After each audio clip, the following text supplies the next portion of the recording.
As everybody can see, the situation in Afghanistan has deteriorated, and as I said in the House of Commons a few weeks ago, we could see this coming for some time, and we'd have to make preparations to pull out, and that's what's going on now. That moment has now come. So in the course of the next few days, we will see the vast bulk of UK embassy staff officials come back, and we'll step up our efforts to bring back those Afghans who have helped us, helped the UK, helped international forces throughout the last 20 years.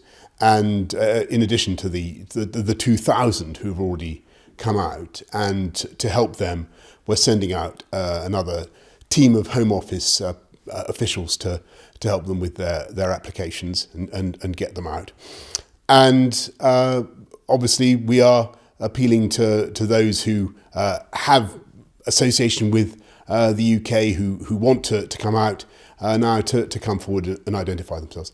I think what I would say at this stage is it is very difficult, obviously, but I think the UK can be extremely proud of what has been done in Afghanistan over the last 20 years.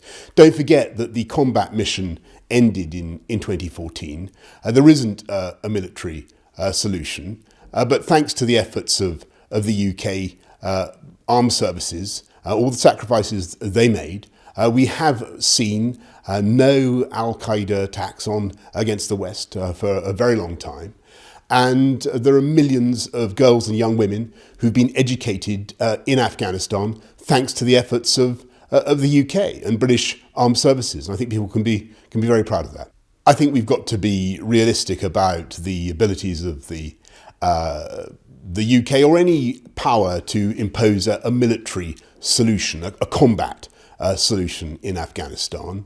What we certainly can do is work with all our partners in the region and around the world who share an interest with us in preventing Afghanistan from once again becoming a breeding ground for terror. And I think anybody in government in Kabul is going to recognise that the West, the UK, have a permanent interest in making sure that does not happen. And so we are going to use our diplomatic, our political, our overseas development aid budget leverage to make sure that we exert what pressure we can, and we will continue to do that. But I think the idea of a military or a combat solution is not the one that we should be pursuing right now.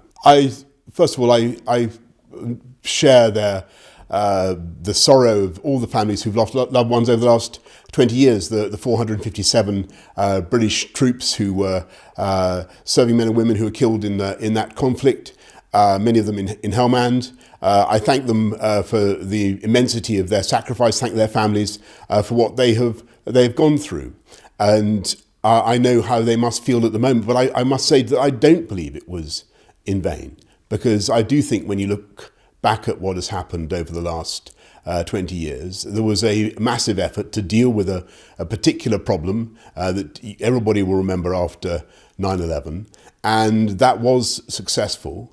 And to a very large extent, the threat from Al-Qaeda on the streets of our capital, around the UK, around the whole of the West, was greatly reduced. And there was the further advantage that millions, I think 3 million girls, young women were educated who would not otherwise have been educated. And so what I would say to those families now is, I understand what you feel, but I believe that it was right, it was worth it. And what we must do now is not turn our backs on Afghanistan.